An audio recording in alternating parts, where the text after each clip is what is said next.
Nunca imaginei que as mesmas mãos que alimentaram meu filho acabariam servindo como se eu fosse uma empregada dele.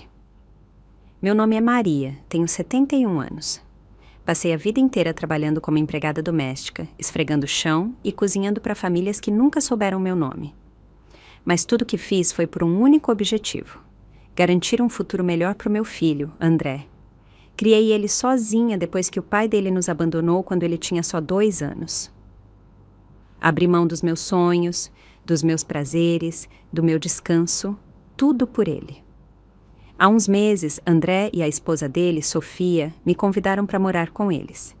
Fiquei toda animada e aceitei, achando que seria uma chance de ficar mais perto da minha netinha recém-nascida, Clara. Mas desde o primeiro dia percebi algo estranho. Os olhares eram frios, as palavras curtas, e eles me davam ordens disfarçadas de pedidos. Maria, pode lavar a louça? Maria, pode limpar a sala?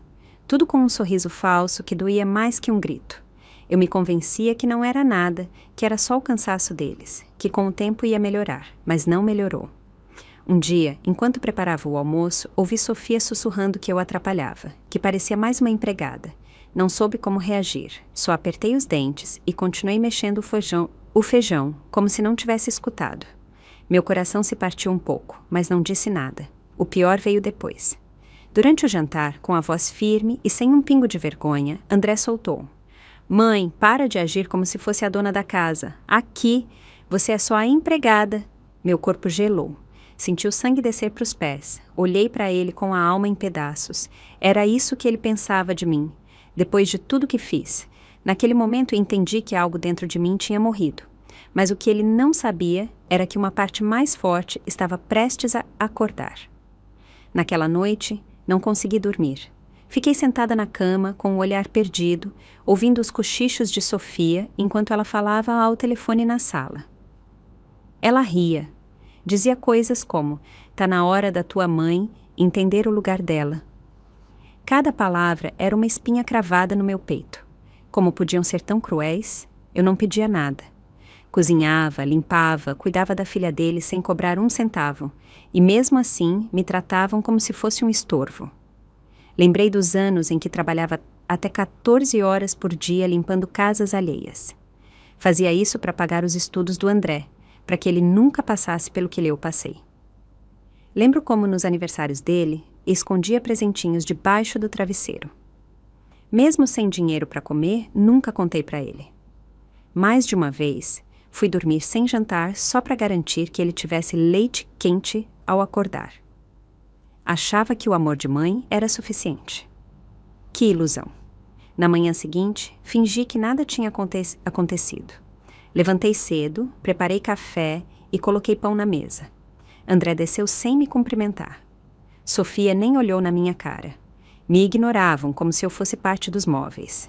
Quando me sentei para tomar um gole de café, Sofia me olhou e disse sem rodeios: "Você pode varrer o quintal hoje? Tá cheio de folhas." Não pediu. Mandou como se eu fosse uma empregada. André nem tirou os olhos do celular. Naquele instante, algo em mim mudou para sempre. Levantei devagar, peguei minha xícara e fui para o quintal. Enquanto varria, uma calma estranha tomou conta de mim. Não sentia mais dor, nem tristeza, só determinação. Naquela mesma tarde, fui ao banco em segredo e abri uma nova conta no meu nome. Tinha uma pequena fortuna guardada, algo que ninguém, nem o André, sabia. Se queriam me tratar como empregada, eu ia mostrar que até a empregada pode ser quem paga as contas e que também sabe sair de fininho, mas com estilo. Voltei do banco com a cabeça erguida. Na bolsa, levava uma cópia do contrato que confirmava a abertura da minha nova conta, onde transferi parte do dinheiro que guardava há anos. Esse dinheiro não veio de caridade nem de sorte. Ganhei trabalhando dia e noite como cuidadora de uma senhora idosa, Dona Rosa, que, ao morrer, me deixou uma herança inesperada. Nunca contei para ninguém, nem para o André. Pensei que um dia usaria isso para ajudá-lo, mas agora sabia que era hora de usar para me ajudar. Naquela noite, enquanto Sofia assistia a uma série na TV e André jogava no celular, me tranquei no quarto com um caderno na mão. Comecei a fazer planos. Não era mais hora de chorar, era hora de agir. Pesquisei aluguéis em bairros tranquilos, vi preços, liguei para uma imobiliária e marquei uma visita. Senti algo que não sentia há anos: entusiasmo. Entusiasmo por recomeçar, longe dos desprezos e do veneno que se respirava naquela casa. No dia seguinte, cozinhei como sempre, lavei a roupa de todo mundo e deixei tudo em ordem. André mal falou comigo. Sofia reclamou que o arroz estava sem sal, mas eu já não sentia raiva. Só observava, analisava, media cada passo. Sabia que o desprezo deles vinha porque me achavam fraca, e, em parte, a culpa era minha. Eu mesma tinha ensinado que podiam me tratar como quisessem e que eu aceitaria tudo calada, mas isso acabou. Antes de dormir, sentei na frente do espelho e me olhei com atenção. O cabelo já estava mais branco que preto, a pele marcada pelos anos. Mas meus olhos estavam vivos. Me vi e prometi que não morreria sendo invisível, que ia recuperar meu lugar. Talvez nunca fosse reconhecida por eles, mas me reconheceria. E isso, na minha idade, já era suficiente. O que eles não sabiam era que o tempo de fazer favores tinha acabado. Na manhã seguinte, levantei mais cedo que o normal. Preparei café só para mim, pela primeira vez em anos. Não coloquei pão na mesa, não fiz café da manhã para ninguém. Quando André desceu, me olhou estranho. Não fez nada de comer? Perguntou sem nem dar bom dia. Respondi com calma. Hoje tenho coisas para fazer fora, não deu tempo. Ele franziu a testa. Sofia desceu minutos depois, viu a mesa vazia e bufou de raiva. Eu só peguei minha bolsa e saí. Tomei um táxi até a imobiliária, onde tinha marcado a visita. Uma moça simpática me atendeu e mostrou vários apartamentos. A maioria era pequeno, mas confortável e ensolarado. Escolhi um na hora, 2 quartos, cozinha ampla e uma varandinha com vista para umas árvores. Amei de cara. Paguei o depósito inteiro e assinei o contrato ali mesmo. A moça me olhou surpresa. Quer que a gente ajude com a mudança? Sorri e disse que sim, mas que seria uma mudança silenciosa, bem silenciosa. Voltei para casa com o coração acelerado. Passei a tarde dobrando minhas roupas, organizando minhas coisas, empacotando tudo em sacolas pretas que escondi no armário. Ninguém notou nada, nem André, nem Sofia. À noite, enquanto eles jantavam, fingi que estava cansada e fui para o quarto cedo. Sentei na cama com as luzes apagadas, respirando devagar, em silêncio. Por dentro, uma chama ardia. Eu ia embora. Ia fazer isso sem gritos, sem explicações, ia deixá-los como eles me fizeram sentir, como se eu não existisse. Mas antes de ir, tinha que dar uma última lição. Algo que não pudessem ignorar, algo que doesse, não no corpo, mas no orgulho. Porque quando alguém despreza a própria mãe, tem que aprender que há consequências, e eu ia garantir que aprendessem. Naquela noite, enquanto André e Sofia dormiam como se o mundo lhes devesse sossego, eu estava acordada, terminando de empacotar o que era meu. Não era muito. Uma caixa com cartas antigas, alguns livros, fotos desgastadas pelos anos e 2 blusas que ainda tinham o cheiro da minha vida antiga. Percebi uma coisa. Depois de tudo que dei para aquela casa, o que realmente era meu cabia numa mala. E mesmo assim, me sentia mais rica que nunca, porque finalmente ia recuperar minha paz. Na manhã seguinte, levantei cedo. Fingi que ia ao mercado e saí com minhas sacolas prontas. Peguei um táxi direto para o novo apartamento e, ao cruzar aquela porta, respirei fundo. Pela primeira vez em muito tempo, o ar não pesava. Abri as janelas, deixei o sol entrar e senti meu coração bater diferente. Aquele lugar era simples. Sim, mas era meu. Ninguém ia me gritar. Ninguém ia me chamar de empregada. Era o primeiro cantinho do mundo onde só eu tinha a palavra final. Por 2 dias, ninguém me ligou. Nem uma mensagem, nem uma chamada perdida. Era óbvio que não se importavam se eu estava lá ou não. Pensei em voltar só para ver quanto tempo levariam para notar minha ausência, mas me segurei. Eles escolheram me tratar como um móvel, e eu decidi sumir como tal. Mas a indiferença do André não foi o que mais doeu. O que realmente me destruía era pensar que no coração dele não sobrava nem uma faísca de gratidão, nem curiosidade para saber onde estava a mãe dele. Até que no 3º dia meu celular tocou. Era o André. Atendi com voz calma. Do outro lado, ele parecia irritado. Onde você tá? A Sofia precisa de ajuda com a Clara. Você não vai voltar para fazer tua parte? Fechei os olhos e soltei uma risadinha. Minha parte? Respondi. Já fiz, filho, a vida inteira. Antes que ele pudesse dizer mais, desliguei. Não imaginava que aquela ligação simples seria só o começo de uma tempestade bem maior. Depois de desligar, deixei o celular na mesa e me servi uma xícara de café.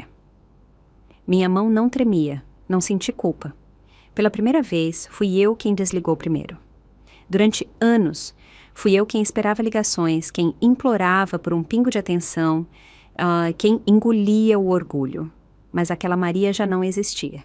Agora, eu era uma mulher que aprendeu a viver sem as migalhas emocionais de um filho que só sabia exigir e nunca agradecer.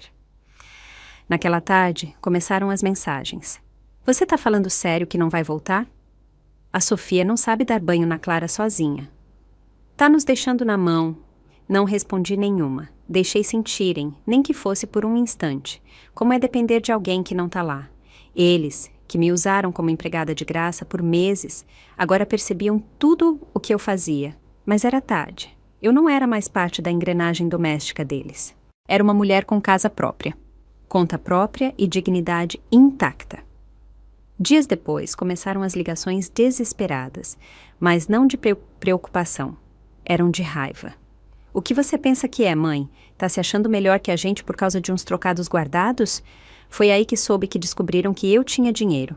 Não sabiam quanto, mas a suspeita já bastava. Não disse nada, nem confirmei, nem neguei. Deixei a dúvida corroer, porque quando alguém te vê como empregada, nunca imagina que você pode ser a dona do castelo. Uma noite, Sofia me ligou chorando. Disse que estavam prestes a perder o carro, que a Clara estava doente, que precisavam de ajuda, nem que fosse um pouco. Pediu que eu pensasse na minha neta. Mas aquele choro não vinha de amor, vinha de medo. Medo de perder a comodidade, de o dinheiro parar de entrar, de eu não estar mais disponível como antes. Desliguei sem dizer nada. O que eles ainda não sabiam era que eu estava prestes a fazer algo muito mais forte que sumir. Eu ia brilhar. Naquela mesma semana, contatei um advogado velho amigo, que conheci enquanto trabalhava para a Dona Rosa. Expliquei a situação e ele logo me ofereceu uma solução. Transferir parte da minha fortuna para uma conta protegida, blindada contra qualquer tentativa de manipulação ou extorsão. Concordei, sem pestanejar. Queria me proteger, mas também me preparar para algo maior, porque não era só sobre dinheiro, era sobre mostrar quem eu realmente era de verdade. Com a ajuda do advogado dele, comecei a procurar imóveis em áreas nobres exclusivas do Rio de Janeiro. Não fazia isso por vaidade, mas para passar uma mensagem. Queria que soubesse que a mulher que eles desprezavam tinha o poder de viver onde quisesse. A vida me ensinou a não humilhar ninguém, mas também a não me calar quando me pisam. E dessa vez eu não ia me esconder. Ia caminhar de cabeça erguida. Sem pedir permissão, sem bater em portas que já me fecharam. Visitei vários apartamentos de luxo, e um deles, o corretor, de início, nem me deu atenção. Me olhou de cima a baixo e perguntou se eu estava lá para ver em nome de algum patrão. Não me ofendi.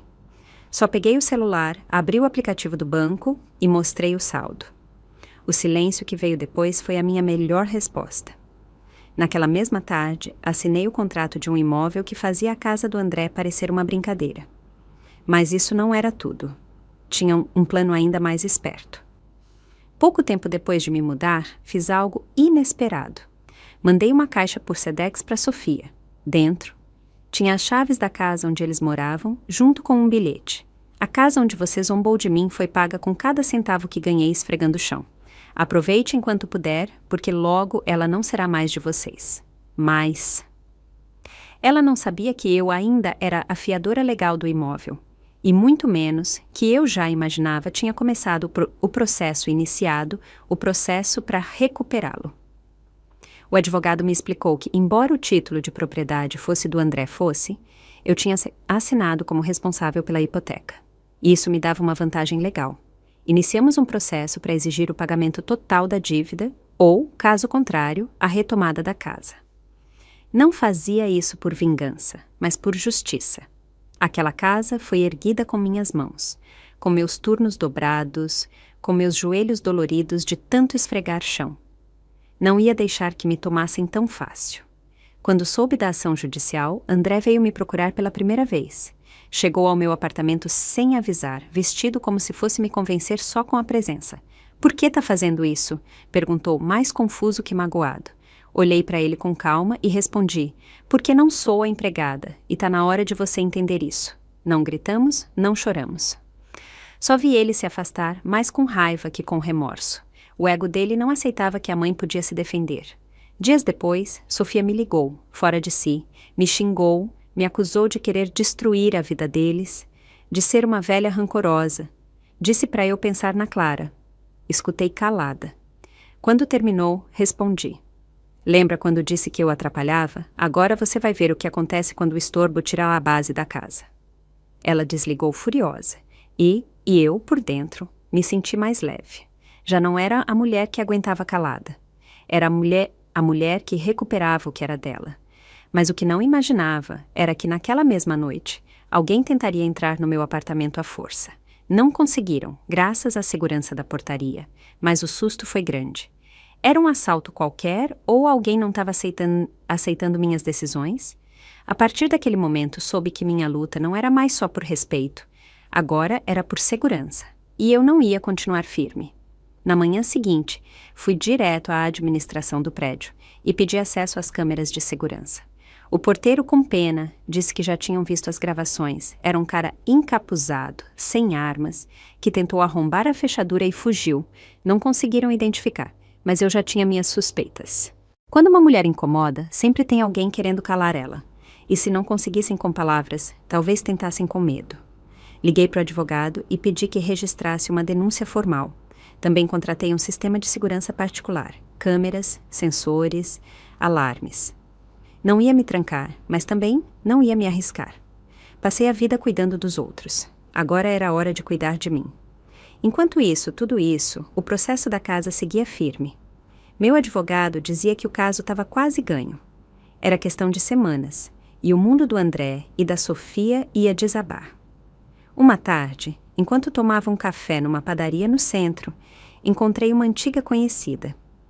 Ela me olhou de cima a baixo, surpresa. Maria, é você? Tô te achando diferente, tá brilhando. Sorri, não por vaidade, mas porque percebi que era verdade. Já não andava com a cabeça baixa, as mãos encolhidas pela submissão. Meus passos agora eram firmes. Cada decisão minha tinha peso. E finalmente, depois de tanto tempo, me sentia viva. Mas o que veio depois eu não esperava. Naquela mesma noite, recebi uma ligação de um número desconhecido. Era a Clara, pelo celular de uma vizinha. Ela tinha só 5 anos, mas chorava, dizendo que a mãe estava brava e que não entendia porque eu não queria mais ela. Me despedacei. Não por Sofia, nem por André, mas por aquela criança inocente que não tinha culpa de nada. E soube que a batalha estava longe de acabar, porque agora eu tinha que decidir até onde estava disposta a ir. Naquela noite, não dormi. A voz da Clara ecoava na minha cabeça. Era tão parecida à do André quando pequeno, antes de se tornar alguém irreconhecível.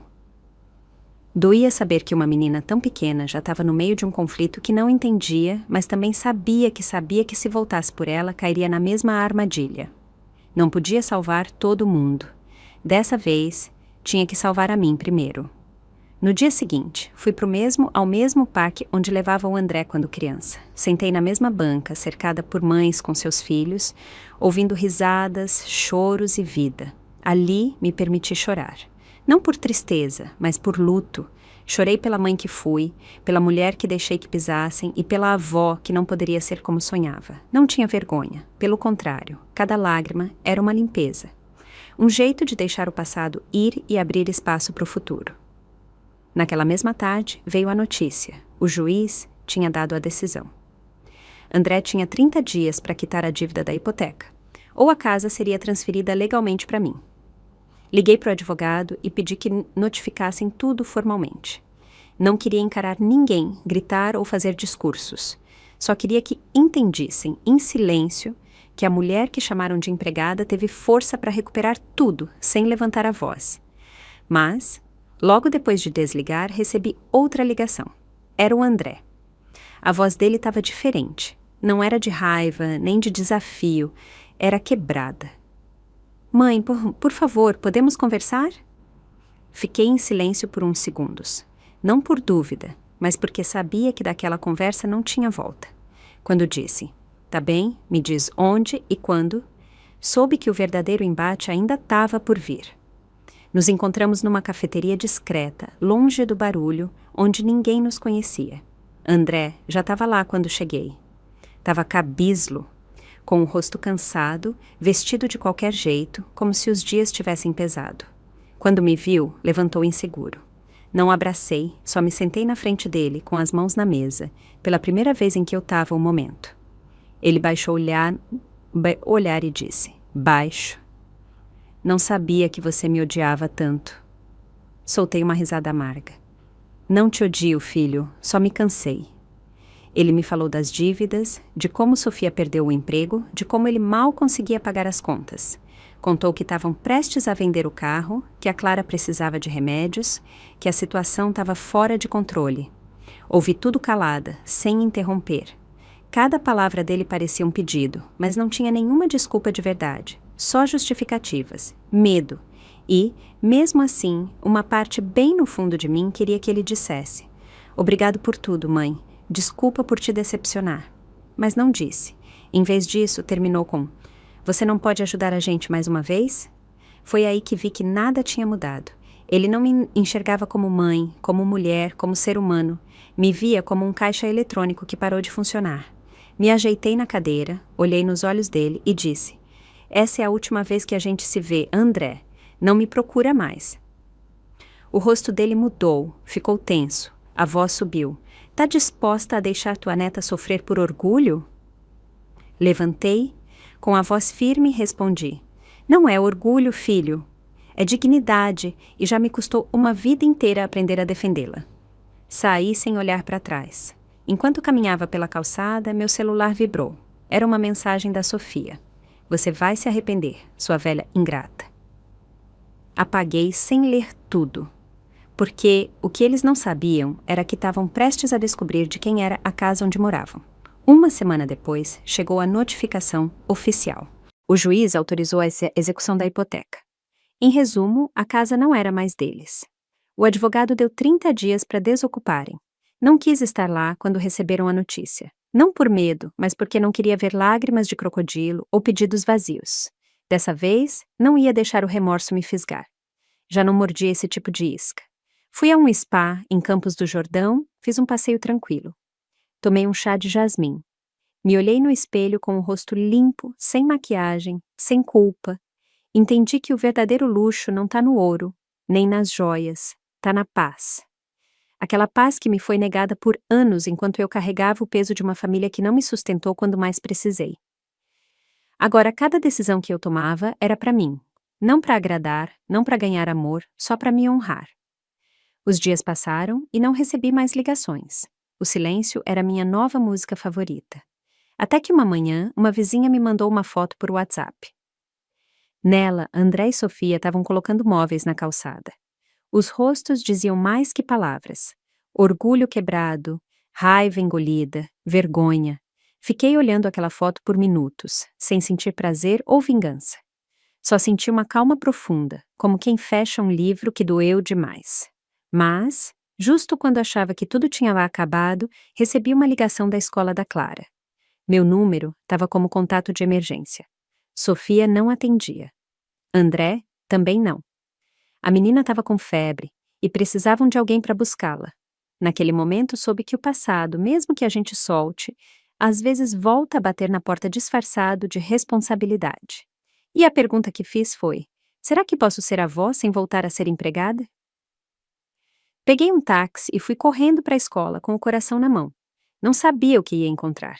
Só sabia que aquela menina não tinha culpa e que não podia deixá-la esperando, com febre, se sentindo sozinha. Quando cheguei, a professora me recebeu aliviada. Obrigada por vir, Dona Maria. Ela tá meio apagada, mas calma. Entrei na enfermaria e vi a Clara, com os olhinhos vermelhos e o rostinho pálido. Ela me olhou e, com uma voz fraquinha, disse: Vó! Enrolei ela numa coberta e a carreguei sem pensar. Não me importava o passado, o orgulho, as brigas. Aquela menina era parte de mim e vê-la doente me partia ao meio.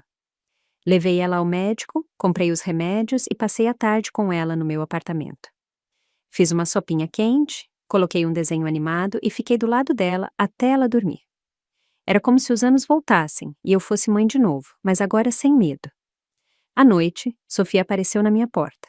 Não tocou, bateu forte, com raiva. Como você teve coragem de levar ela sem avisar? Gritou assim que abri. A Clara acordou assustada. Abracei ela e falei baixo. Tá tudo bem, meu amor. Depois, olhei para Sofia e disse firme. Não tive coragem. Resgatei ela porque vocês nem atenderam o telefone. Os olhos dela ardiam. Você é uma bruxa controladora. Isso é sequestro. A vizinha de frente gritou. Não desrespeita essa mulher, que ela vale mais que você. Sofia saiu falando alto, soltando ameaças. Fechei a porta com chave e abracei a Clara, que tremia. Sussurrei no ouvido dela. Não se preocupa, tá segura comigo. Naquele momento, entendi que minha luta agora não era só por mim, era por ela também. Se não aprendessem a respeitar meus limites, aquela menina ia crescer achando que amor é aceitar migalhas. E eu não ia permitir isso. Nem que isso me custasse uma guerra ainda maior. Na manhã seguinte, levei a Clara de volta para a escola. Ela já estava melhor, mas o olhar ainda estava triste. Me abraçou forte antes de entrar e disse: Queria morar com você, vó. Essas palavras ficaram martelando o dia todo. Que tipo de casa ela tinha para dizer isso com tanta certeza?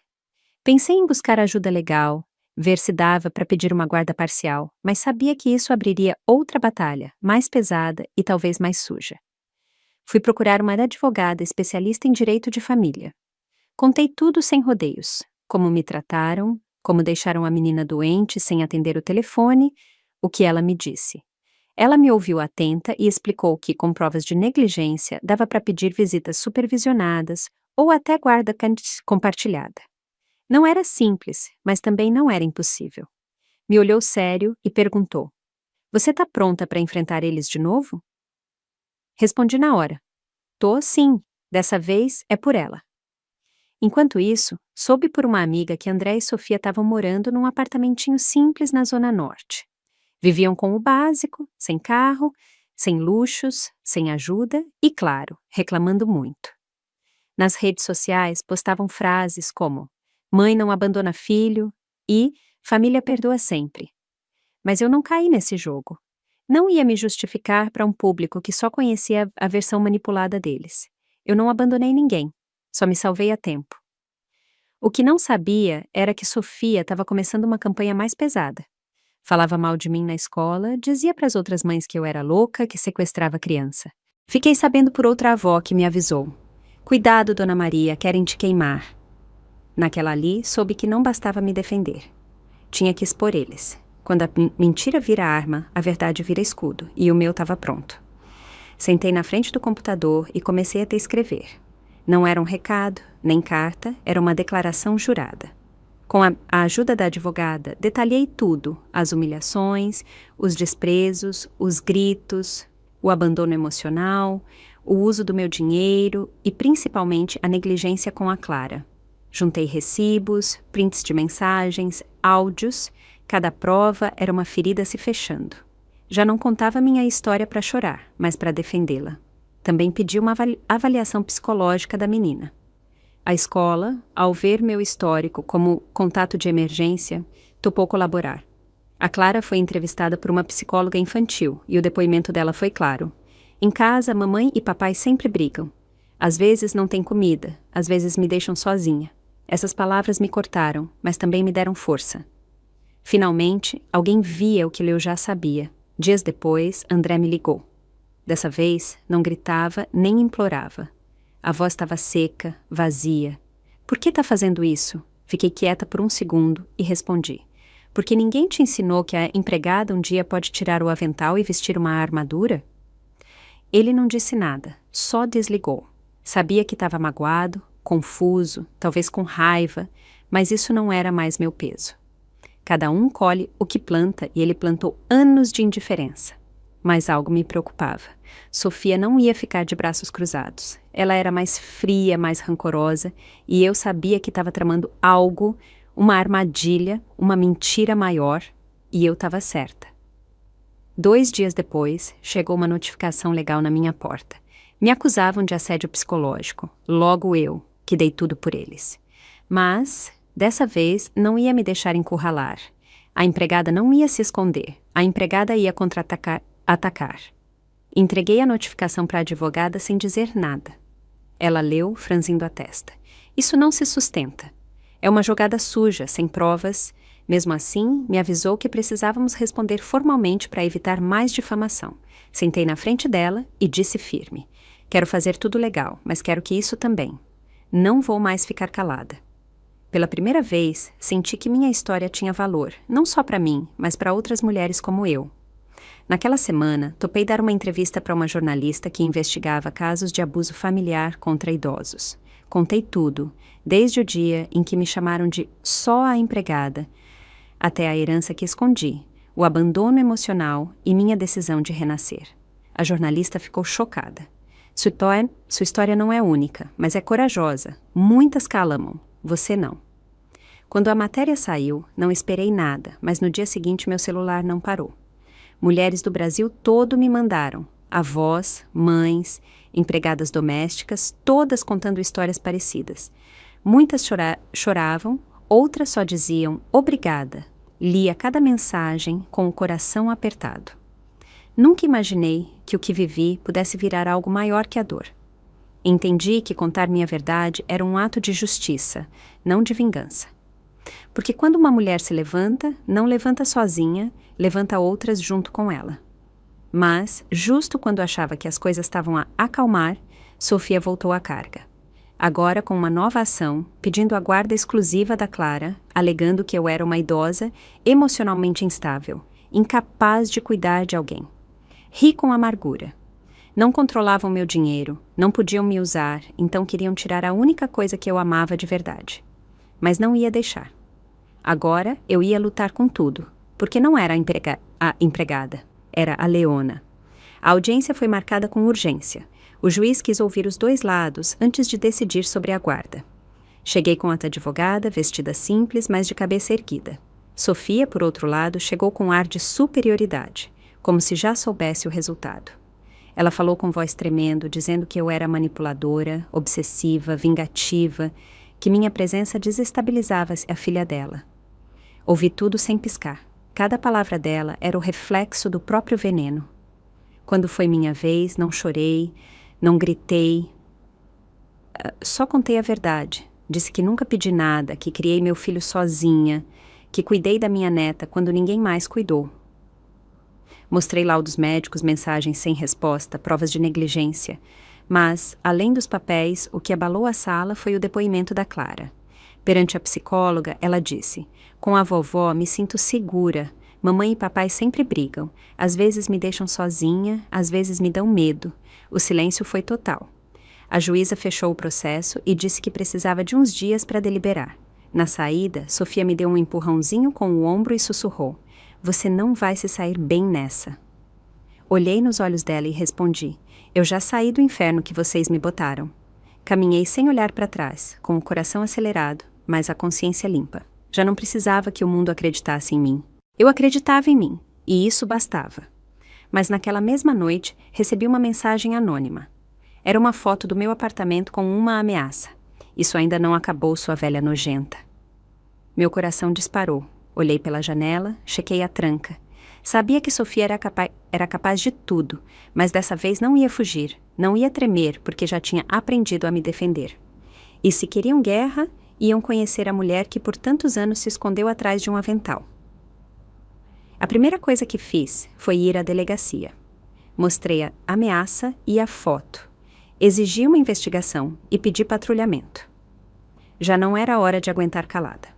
Me designaram uma viatura de ronda, instalaram câmeras extras e tomaram meu depoimento oficial. Cuidado, dona Maria, isso parece pessoal, disse o policial. Assenti com um olhar firme, porque era pessoal mesmo, e eu não ia deixar o medo entrar de novo na minha casa, nem como mensagem, nem como lembrança. Os dias passaram com uma calma tensa. André sumiu, Sofia também, mas eu sabia que tramavam algo. Até que, finalmente, saiu a decisão judicial. A juíza determinou guarda compartilhada temporária, com visitas semanais supervisionadas. Não era o que eu queria, mas era um começo. Chorei de alívio. A Clara ia voltar para perto de mim, não mais como a avó invisível, mas como uma figura protetora, reconhecida e necessária. Essa foi minha verdadeira vitória.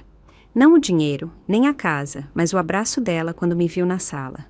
No fim de semana seguinte, a Clara chegou ao meu apartamento com uma mochilinha, abraçando um ursinho velho. Me viu e correu para os meus braços. Choramos juntas. Ela pediu chocolate quente com pão, a coberta favorita, que dormíssemos juntas como antes. Com o coração transbordando, prometi que faria tudo para ela nunca mais se sentir abandonada. Disse: "Não sou perfeita, meu amor, mas contigo sempre vou estar." Ela me olhou com aqueles olhos que curavam tudo, mas justo quando senti que a paz era minha, uma ligação quebrou o silêncio. Era o advogado. André tinha pedido a revisão do testamento de Dona Rosa, alegando que eu manipulei uma idosa vulnerável para ficar com a herança. Fiquei gelada. Não queriam só me ferir como mãe, agora queriam arrancar o que construí com anos de sacrifício. Sabia que essa seria a batalha mais dura de todas. O advogado me tranquilizou. Não tem provas, é desespero. Mas eu sabia que mesmo sem vencerem, o dano que buscavam era outro. Minha imagem, minha paz, meu honra. Queriam me sujar para me arrastar para o mesmo lamaçal onde eles se debatiam. Não ia deixar. Pedi acesso aos arquivos do notário. Revisei o testamento, as cartas manuscritas da Dona Rosa, as gravações onde ela me agradecia por cuidá-la como irmã. Dessa vez, ia esmagá-los com a verdade. Fui além. Contatei a mesma jornalista que publicou minha história meses antes. Contei tudo: a contestação, a ameaça, a guarda, a tentativa de apagar minha vida com mentiras. Ela propôs um especial na TV. Eitei, mas aceitei. Não por fama, por justiça. Se eles queriam gritar mentiras para o mundo, eu ia responder com verdades. Olhei para a câmera e contei o que é dar tudo por alguém e receber traição em troca. O programa viralizou. Enquanto caminhava pela rua, alguns me reconheciam, me cumprimentavam com respeito, diziam: "Você não tá sola." Foi aí que entendi algo que mudou tudo. A empregada que fui não sumiu, se transformou. Porque mulheres como eu, que limpam casas e criam filhos com as unhas, também têm voz, história e dignidade. E quando se cansam do abuso, movem montanhas. Mas o mais chocante veio dias depois. Recebi uma ligação inesperada. Era uma mulher idosa com voz tremida. "Sou irmã da Dona Rosa. Vi sua história. Quero te encontrar em pessoa." Aceitei sem pensar. Ao chegar na casa dela, ela me olhou com lágrimas e disse: "Minha irmã estava certa em confiar em você, e agora eu também quero confiar." Nas mãos, trazia um envelope fechado, e o que tinha dentro mudaria tudo. Dentro do envelope havia um segundo testamento, escrito anos antes, onde Dona Rosa deixava claro que, se algo acontecesse com a herança, sua irmã caçula seria a garante. Aquela mulher, agora na minha frente, segurava o documento com mãos trêmulas, dizendo: "Você não manipulou ninguém. Minha irmã te amava como filha, e isso é para te proteger." Naquele momento, soube que André perdeu a última carta que achava que tinha. Com aquele documento, o juiz rejeitou a contestação e declarou a herança legal, válida e intocável. André nem apareceu na última audiência, né? Mandou um advogado de ofício, covarde até o fim. Eu, por outro lado, saí do tribunal com a mesma mala com que saí da casa deles meses antes, mas agora ela não estava cheia de tristeza, e sim de orgulho, porque eu tinha recuperado tudo: minha paz, minha voz, minha neta e a mim mesma. Semanas depois, a guarda da Clara se consolidou. Criamos uma rotina nova: tardes desenhando, risadas sinceras, passeios no parque, histórias antes de dormir. Nunca falei mal dos pais dela. Não precisava. Crianças entendem no silêncio. Um dia, enquanto brincávamos, ela me olhou com aqueles olhos profundos e disse: "Vó, você é minha casa." Foi aí que vi que minha história não terminou em ruínas, mas em raízes. Hoje tenho 71 anos. Não sou mais a mulher que finge não ouvir quando a chamam de empregada. Sou a mulher que soube quando ir embora e quando voltar a lutar. Não me arrependo de ter amado. Só me arrependo de ter demorado tanto para me amar. E se um dia minha neta me perguntar por que fui embora, vou contar a verdade, Porque quando você para de servir, os ingratos te jogam fora, mas quando você se levanta, ninguém mais ousa te chamar de outra coisa. E chegamos ao fim de mais uma história da vida com Vozes de Maria. O que essa história fez você sentir? E se fosse com você, o que teria feito? Me conta nos comentários. Eu adoro ler o que vocês pensam. Se essa história tocou o seu coração, deixa o seu like e se inscreve no canal. E se você realmente quiser me apoiar, pode me enviar um super thanks. Esses gestos me ajudam muito a continuar trazendo essas histórias com muito amor e carinho para você.